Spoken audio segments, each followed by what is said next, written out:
another episode. Today, it's been Anzac Day. I thought, what could we make?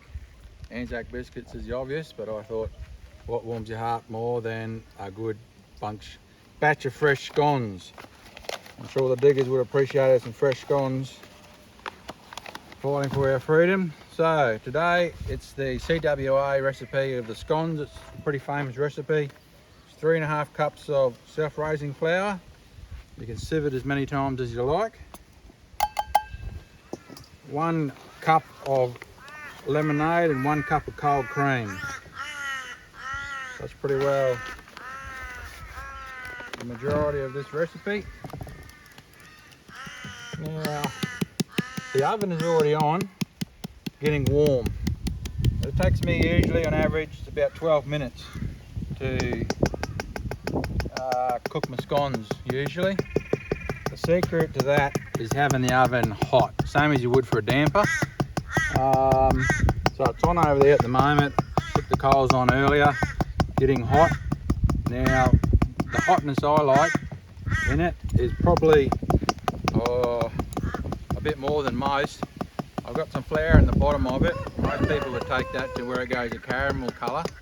I like it hot to where it's nearly burning that flour, because this is the one dish, along with the corned meat we did in our first video, where we actually use a trivet. They're about the only 2 things that I use a trivet.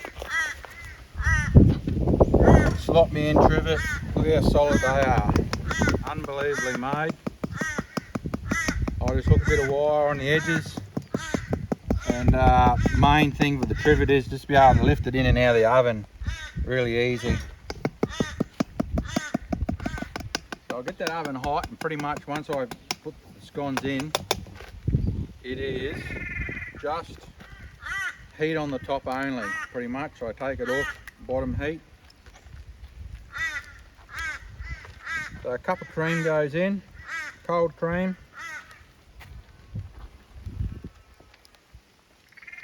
And lemonade.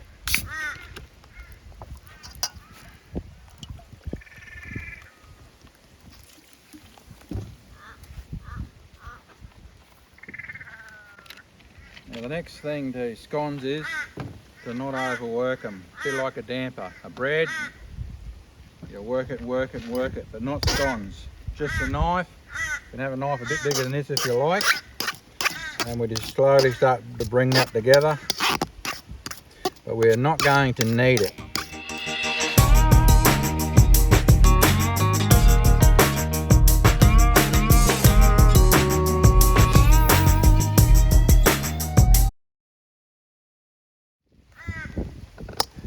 Right, I'm pretty happy with that. I'll put some flour on the board. It's wanting to rain on us here today a bit. Very threatening. Of course, being Anzac Day on cue here in Emerald, the weather turns on for us. It's probably the first day of the year we pull our coats out in Emerald. But today wasn't too bad. It was an early start down to the dawn service at 4:30 this morning. Now, it's gone cutter.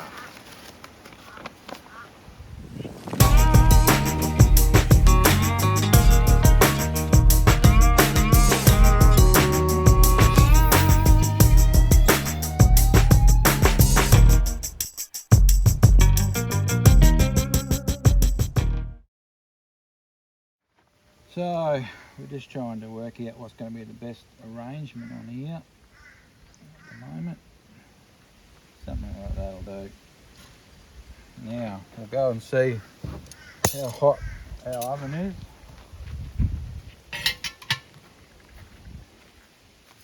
Yeah, that's that flour starting to brown off there. I usually would like it a little bit hotter than that again, but that'll do for now. So we'll just lift this up, put them in. Like I said, they're on a nice solid slot me in trivet. Never let you down. It's going into a 15-inch Billman's oven. Okay,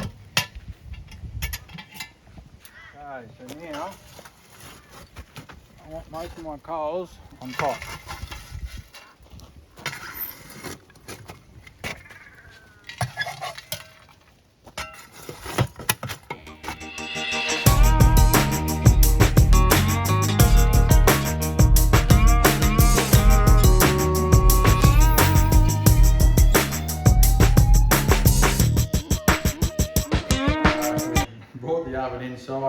bring them out.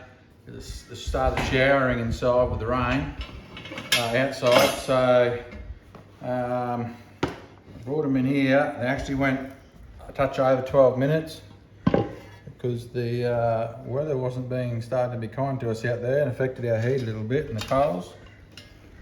So that's how easy it is to lift straight out of the trivet there. Righto. Am I happy with them? Now, too bad. Have I made better? Yeah, I reckon I have, but that's all right. Like I said, our heat, I just didn't quite get the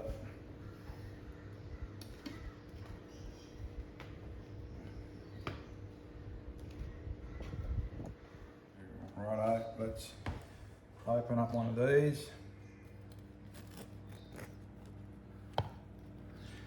I'm definitely happy with the inside of them, that's for sure.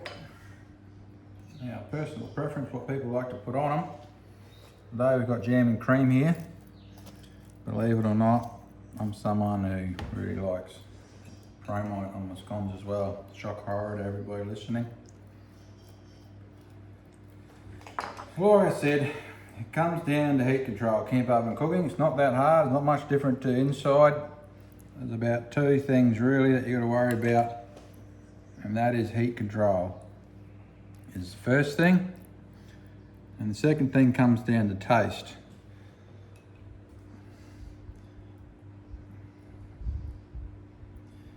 You've got to have a bit of skill in knowing what tastes good and tasting your food. Now, we do a lot of cooking inside and outside in a lot of different cuisines.